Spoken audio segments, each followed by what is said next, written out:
Esse pequeno debate que eu travei aqui com o senador Cristóvão, eu estou acostumado a travar quase 30 anos aqui na casa. Só vou dar um exemplo a vossas excelências. Eu fiz greve de fome dentro do Congresso Nacional porque o salário mínimo era $60. E as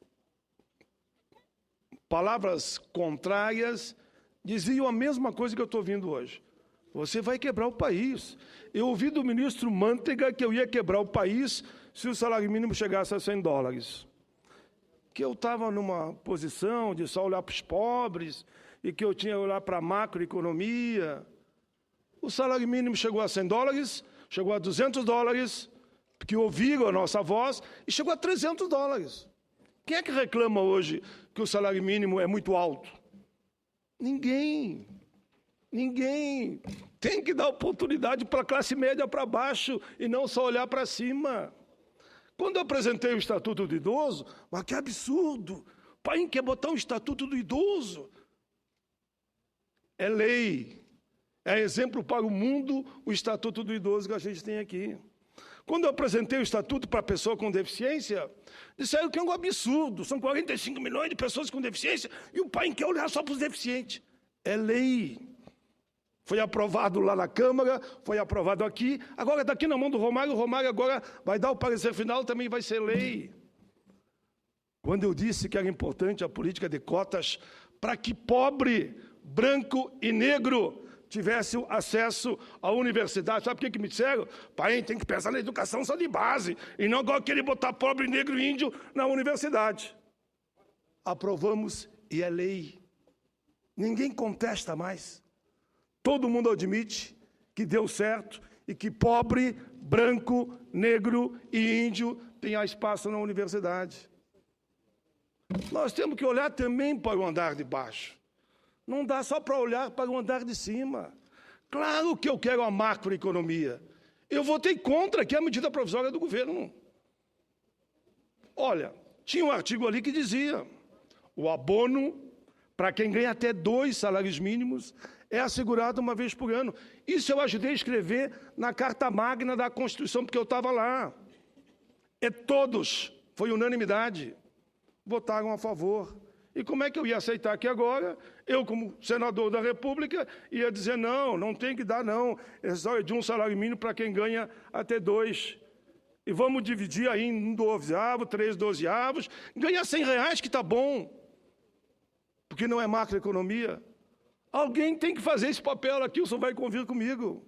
Alguém tem que olhar para aqueles que dependem de salário, que não dependem de aplicação em banco, que não tem pai rico e coloca ele numa universidade. E na maioria dos casos vai para a universidade pública. Pelo menos vamos dizer, como foi a política de cota, 50% das vagas da universidade pública tem que ser para estudante de escola pública.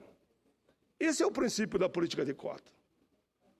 Mas eu falo isso com a maior tranquilidade, pena o senhor Cristóvão não está mais aqui. Eu sou um apaixonado pela educação. Se não fosse a educação, eu não estava aqui. Sou um apaixonado pelo ensino técnico. Eu apresentei o Fundep, que depois virou o Pronatec, para que filho de pobre tenha acesso à formação profissional lá nos bancos escolares, seja no Senai, seja dentro da empresa. Senhor presidente, porque agora vem a história do fator. Não, mas eu acho que o fator não dá. Senhor presidente, o fator é o mínimo do mínimo para o nosso povo e da nossa gente. Como é que eu explico para quem está no Executivo, no Legislativo e no Judiciário que o teto é R$33 mil, não se aplica o fator? O que é o fator? O fator é um instrumento que reduz pela metade o salário de quem é comerciário, de quem é metalúrgico, de quem é professor, de quem é da construção civil. E o teto dele, pois é, o professor não paga nem o piso, que é 2 mil e pouco. Então pode cortar o salário deles pela metade? E por que não pode cortar dos outros, então? Se o judiciário acha que é tão bom, aplica em cima do judiciário o fator para ver. Eles vão lá e no outro dia fazem uma lei e dizem, não, porque eles fazem lei também, né? Baixo, não, aqui não pode. No Legislativo, se quem acha o fator tão bom, vamos mandar aplicar aqui no Legislativo. Não, aqui não. Vamos aplicar então no Executivo. Não, aqui não. Agora, no trabalhador que está lá, com o suor do seu corpo, ganhando o seu dinheirinho, bem dizer, para ganhar de dia, pagar o aluguel, pagar a prestação da casa própria, pode. Por isso, senador, que ontem eu pelei tanto e Vossa Excelência, claro, votou junto com a gente. O fator, ele apenas garante a isonomia. Vai dizer o seguinte, quem ganha 40 mil, não aplica o fator, porque é assim hoje. Mas quem ganha 4, 5 mil, também não se aplica o fator. Não terá o redutor no seu salário. É só isso que eu estou pedindo, não é nada mais do que isso. E dizer para mim que a Previdência vai ter problema para pagar aquilo que eu pago, porque eu paguei. Esse trabalhador que ganha 2 mil, ele paga sobre os 2 mil para a Previdência. Ele paga sobre os 2 mil. Ele não quer se aposentar com 20 mil, porque ele não pagou sobre 20 mil, mas pagou sobre 2 salários, pagou sobre 3 salários, pagou sobre 4 salários, até 10 é um direito dele. Não tem por que ele não ganhar. E aqui foi dito, veio do governo anterior, eu sou o primeiro a dizer sempre, veio do governo anterior, mas o nosso governo, e por isso eu cobro do nosso governo, da presidenta Dilma, que já devíamos há muito tempo ter mudado esse cálculo para não permitir a aplicação do fator previdenciário. Por isso que eu tenho muita esperança, senador e senadora, de que a presidenta Dilma não vá vetar. Mas se vetar, eu tenho certeza esse Senado que por 3 vezes já derrubou o fator por 3 vezes. Um projeto meu, um do deputado na época Corujo, e agora essa emenda que fizemos em companheirismo com o Arnaldo, ele apresentou lá e nós apresentamos aqui. Não tem como vetar, não tem razão nenhuma para vetar. Qual é a explicação que vai se dar para a sociedade brasileira? Senhor presidente, eu quero ser rápido, eu hoje não almocei, porque eu estava presidindo uma comissão de direitos humanos que tratou sobre o debate de um tema polêmico, que é o aborto. Depois vim para o plenário e disse que a sessão das 2 é que nós teríamos direito à palavra, então vou ser muito rápido. Quero só dizer que eu não tenho divergência nenhuma quanto ao senador Cristóvão, quanto à educação, que temos que ter uma infraestrutura maior, que temos que discutir a macroeconomia, mas me preocupa que é dentro do parlamento, no discurso da macroeconomia, apertam exatamente a vida da classe média e dos assalariados brasileiros, principalmente aqueles que ganham pouco. Claro que eu quero mais investimento na educação, na saúde, na habitação, mas também não dá para dizer que quem tem que pagar a conta é o assalariado, é o trabalhador, é o aposentado, enfim, aí não dá. Por isso, senhor presidente, senhora presidenta Regina agora, que eu trago aqui um outro registro, que tem também o meu descontentamento, onde diz que o dinheiro do FGTS poderá ser usado pelo BNDES.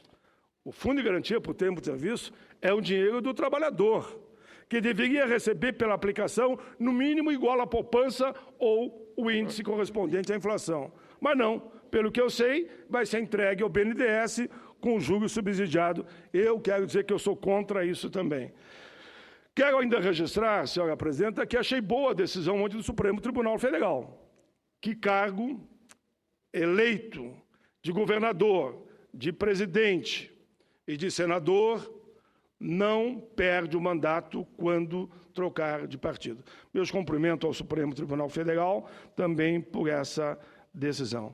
Por fim, senhora presidenta, eu tenho brigado muito, com a mesma ênfase que eu briguei aqui pelo salário mínimo, que aprovei aqui que o aposentado tem que voltar a receber o número de salário mínimo que eu recebia na época que se aposentou, para na Câmara engavetado o projeto, contra o projeto de terceirização. Senhora presidenta, eu vou estar amanhã em Minas Gerais.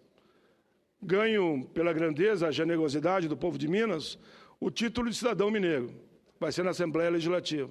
Mas também farei lá já um ato, uma audiência pública contra o projeto que veio da Câmara, que terceiriza tudo. Não tem mais atividade meio, tudo vira atividade fim. Se isso se concretizasse aqui, que eu acredito que aqui nós derrubamos, nós não teríamos mais metalúrgico, nós não teríamos mais comerciário, não teríamos mais petroleiro, não teríamos mais construção civil, não teríamos mais professores concursados.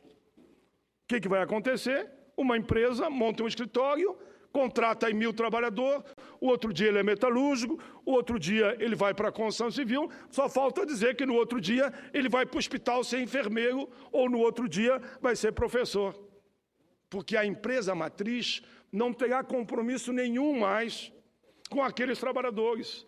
Só terá com o contrato que ele vai pagar a partir do momento em que ele faz o contrato. Ora, se eu terceirizo todos os meus trabalhadores, eu terceirizo para quê? Alguém aqui acredita em Papai Noel? Foi para perder dinheiro? Claro que não. E a empresa que é terceirizada, se ela aluga aquela mão de obra para passar para um outro, é para perder dinheiro também? Claro que não. É tirar dinheiro do assalariado, é tirar e reduzir o salário do trabalhador. Senhora presidenta, a senhora sabe, mas eu vou repetir. O empregado terceirizado ganha 30% a menos que o trabalhador da chamada empresa matriz. Os acidentes são, cada 5 mortes, 4 é empresa terceirizada. Mortes. Acidente no emprego, cada 10, 8 é empresa terceirizada. Eu repito esse dado que ele é marcante. Foi que nem o fator. Quando eu comecei a falar do fator aqui há 14 anos atrás, todo mundo dizia que não ia chegar o dia. Está chegando a hora. Quem espera faz a hora. Quem sabe faz a hora, não espera acontecer. Chegou a hora, de uma vez por todas, de acabar com o famigerado fator. Senhora presidente, eu já tenho convite para 20 estados. Vou, inclusive, trabalhar durante o recesso de julho. Irei, inclusive, ao seu estado. Durante o mês de julho, eu vou todo o mês de julho, que é recesso, fazer debate contra esse projeto famigerado, cruel, que eu digo que é praticamente a revogação da Lei Áurea. Antes, negros eram escravos. Agora, negros, e eu sou negro, brancos, índios, enfim, se tornarão escravos, porque vira a lei do cão. Brizola, Getúlio Vargas, senador Cristóvão, deve estar se remoendo no túmulo. Foi porque foi eles que criaram a CLT, principalmente a partir de Getúlio.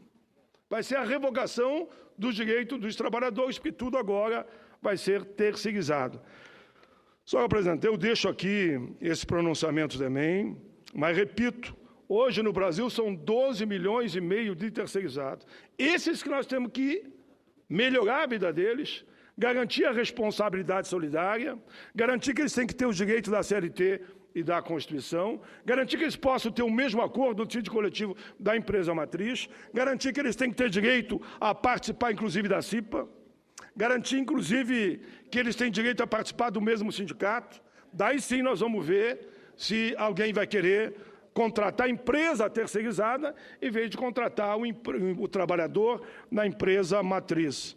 Senhora presidenta, eu quero dizer que é com alegria que estarei em Minas, estarei no Paraná, estarei dia 8 em Santa Catarina, estarei na Bahia, estarei em São Paulo, já está marcado São Paulo, está marcado o Rio de Janeiro, estarei lá no Piauí, na terra do Wellington também. Quero aproveitar para lhe convidar para ir no dia 15 ao Piauí. Então, dia 15, vamos ajustar o Piauí. A gente vai discutir a cota das mulheres. Mas o senhor pode falar também da terceirização, que vai ser bem-vindo. Vamos aproveitar e fazemos 2 eventos. Exatamente. Até porque eu sou relator de um projeto das mulheres aqui, e já dei o parecer favorável, que toda vez que tiver 3 vagas, 2 vagas para o Senado, 2 vagas, 1 vaga tem que ser de uma mulher, para que a gente aumente a cota das mulheres. Mas, por fim, senhora presidenta, eu quero aqui deixar o meu pronunciamento, dizendo da importância da votação desta semana, desse projeto que visa afastar de forma definitiva esse, desculpe a expressão, porque às vezes eu sou meio tosco mesmo, porque isso eu aprendi lá no meu Rio Grande, ser autêntico e falar exatamente o que pensam. E dizer, meus amigos que estão nas galerias, que esse é um projeto maldito. O projeto do fator é uma vergonha para o governo anterior e para o meu governo também, que até o momento não liquidou. Eu disse aqui no debate, é um projeto que devia estar na lata do lixo há muito tempo. E repito de novo aqui, é um projeto, inclusive, covarde, que só ataca os mais fracos, aqueles que não têm força para que está dentro do parlamento para dizer, o metalúrgico, como eu digo, o gari, que ele só quer ter o mesmo direito dos outros, que estão lá com salário acima de 30 mil. Se ele pagou sobre 1.000, se aposentar com 1.000. paguei sobre 2, me aposento com 2. É só isso que eles estão pedindo. E por isso eu vou fazer dessa minha cruzada nacional contra a terceirização, da forma que veio da Câmara, porque eu quero legalizar a situação dos 12 milhões e meio de terceirizados, também uma cruzada nacional pelo não veto do fator previdenciário, e se vetar, vai ser um erro histórico. E o Congresso vai derrubar. Ou os senadores todos estão mentindo. Eu vou pegar o voto ali, naquele painel, dos 50 que votaram a favor, dos 3 que me lembro muito bem, que votaram para abstenção porque discordavam da medida na íntegra, e dos 19 da oposição que votaram contra. Todos, senador Rodolfo, Vossa Excelência foi um deles, me disse, aqui votam abstenção porque não quero votar contra o fator, mas pode escrever, se vetar, nós todos vamos derrubar o veto. E sugiro a Vossa Excelência que também pegue as declarações que foram feitas aqui pelos líderes de todos os partidos. De todos os partidos. De todos os partidos. Que se houvesse veto, derrubariam o veto. É importante isso para cobrarmos. Ou seja, se a presidente vetar, e eu quero acreditar nas palavras que foram ditas aqui pelos líderes do governo, de que ela não vetaria, mas se ela vetar, todos os líderes se comprometeram aqui em derrubar o veto. Então, isso é fundamental para ser cobrado e ser cumprido. Concordo com Vossa Excelência, foi exatamente isso. Nós temos com o nomezinho de cada um tudo certinho. Ou estão mentindo, e eu disse ali já quem mente. O Gustavo achou que eu fui muito duro, mas quem mente eu sei muito bem, os números são vergonhosos. São vergonhosos no que alguns colocam. Eu cheguei a ver números que falavam em 100 bi, 200 bi, e de repente baixou para 20. Isso sim que não é sério. Para dizer que nós não poderíamos rejeitar aquela medida 665, né? Mas, meu Deus do céu, ou é 20 bi, ou é 100 bi, ou é o tal de 200 bi. Não tem o mínimo de cabimento. Aqui nem a questão do abono. Uns falavam que seria 100 milhões, outros falavam que era 6 bilhões. Quer dizer, estão brincando com os números. Eu fico com a verdade dos fatos. E a última questão que eu quero colocar. Quando a gente está propondo uma alternativa ao famigerado fator, que é a fórmula 85-95, claro que é uma fórmula permanente. Não é uma fórmula só para 6 anos ou para 8 anos, como alguns tentam dizer. Não é. Porque se o tempo de vida do brasileiro está aumentando, nós tínhamos que ter uma idade mínima. E agora vai ter idade mínima. O cidadão não vai poder mais se aposentar com 49 anos, que eu conheço gente aposentada, 49, 50 anos, 35. Vai se aposentar a mulher com 55 e o homem com 60. Agora, se ele começou a trabalhar mais cedo, ele contribuiu em vez de 35, já está com 38 ou 40 de contribuição, claro que ele vai se aposentar mais cedo. Porque a fórmula diz é a soma de idade e tempo de contribuição. Vou dar um exemplo da mulher. Se aposenta com 55, mas ela está com 54. Tem 31 de contribuição. Vai se aposentar, mas é justo. Ela começou a contribuir mais cedo. Então, não tem mistério nenhum. Só tem que ter vontade política de garantir o fim do fator previdenciário. E que bom que todas as centrais sindicais, todas as confederações, todas as entidades me entregaram um documento com 200 assinaturas, dizendo, por amor de Deus, vamos acabar com esse fator e não vamos permitir que aprovem o projeto da terceirização. Senador Rodolfo, agradeço a parte de Vossa Excelência e também fica aqui um abraço no senador Cristóvão. Ele mesmo disse, pai, vou sair e tal, mas pode falar o que tu pensa, na certeza de que, no fundo, nós vamos nos entender. O Cristóvão é um grande amigo meu, sempre tive com ele e eu sei que ele sempre vai estar do nosso lado e se for vetado, ele é um que eu tenho certeza que votará contra o famigerado fator, ou seja, pela derrubada do veto. Era isso, obrigado.